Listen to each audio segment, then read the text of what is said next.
Medica লিখে গেছেন অথবা সততম কথা বলে গেছেন, তার সঙ্গে সঙ্গে মাদার অথবা অন্য এলোপাতি না পারলে এলোবাগের কথা বলেছেন।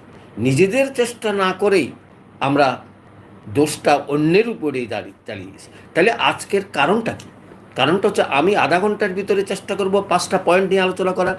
জটিল রোগের চিকিৎসা কি করতে হবে আমাদেরকে, একমাত্র পথ সেবা মানুষকে দিয়েই আমাদের অর্জন করতে হবে। আর উপসংহারে কিছু কথাটা নিয়ে আমি শেষ করব আধা ঘন্টা আমার এই অনুষ্ঠান। সুতরাং চলে আসি, কারণটা কি? কারণটা আমাদের পৃষ্ঠপোষক নাই, আমাদের দক্ষ ডাক্তার নাই, আমাদের শিক্ষা ব্যবস্থা নাই, আমাদের হসপিটাল ক্লিনিক অথবা যারা ডাক্তারি করে যার মতো করে ডাক্তারি করে কোনো রকমের সিস্টেমে আমাদের বহির্ভূত হয়ে গেল। তার কারণটা কি? তার কারণ যদি ব্যাখ্যা করতে যাই তাহলে নানা কারণ আসে। প্রথম কারণ যদি বলি, ওই যে 50 শতাংশ পদ্ধতি এতদিন ছিল না,